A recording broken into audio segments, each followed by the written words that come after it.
KSRTC ബസ്സിന് നേരെ അതിക്രമം, ബസ്സിന് നേരെ മുട്ടയേറുണ്ടായി. ബിഡതിയിൽ വെച്ചാണ് രാത്രിയിൽ അതിക്രമം ഉണ്ടായത്. KSRTC മറിഞ്ഞ് 2 പേർ മരിച്ച സ്ഥലത്തിന് സമീപത്ത് വെച്ചാണ് ഈ അതിക്രമം ഉണ്ടായത്. സ്ഥലത്ത് കേരള വണ്ടികൾ അപകടത്തിൽപ്പെടുന്നത് പതിവാണെന്നും ആരോപണമുണ്ട്.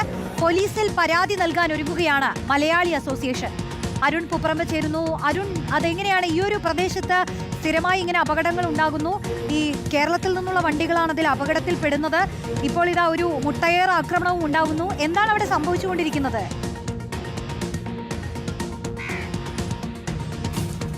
റോഷ്നി, ബിഡതി എന്ന സ്ഥലം ബംഗളൂരു സിറ്റിയോട് ചേർന്നിട്ടുള്ള ഒരു പ്രദേശമാണ്. അതിലൂടെ നിരവധി കേരള രജിസ്ട്രേഷൻ വാഹനങ്ങൾ, പ്രത്യേകിച്ച് സ്വകാര്യ ബസ്സുകൾ, KSRTCകളൊക്കെ രാത്രി സമയത്തും ഈ പുലർച്ചെ സമയങ്ങളിലൊക്കെ കടന്നു പോകുന്നതാണ്.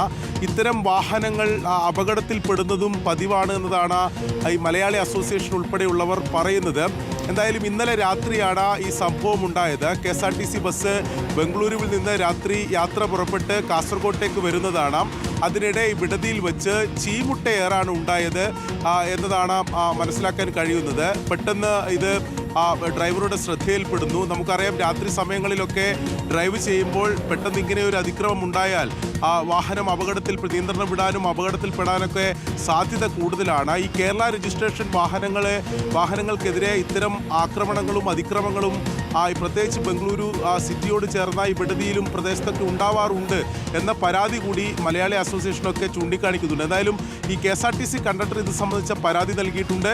അതോടൊപ്പം തന്നെ ഈ കേരള രജിസ്ട്രേഷൻ വാഹനങ്ങൾ അപകടത്തിൽപ്പെടുന്നതും ഇത്തരം അതിക്രമങ്ങൾ വാഹനങ്ങൾക്ക് നേരെ ഉണ്ടാകുന്നത് ഉൾപ്പെടെ ചൂണ്ടിക്കാണിച്ചുകൊണ്ട് പരാതി നൽകാൻ ഒരുങ്ങുകയാണ് മലയാളി അസോസിയേഷൻ. ഇത് സംബന്ധിച്ച് കർണാടക പോലീസ് അന്വേഷണം നടത്തണമെന്നാണ് അവർ ആവശ്യപ്പെടുന്നത്.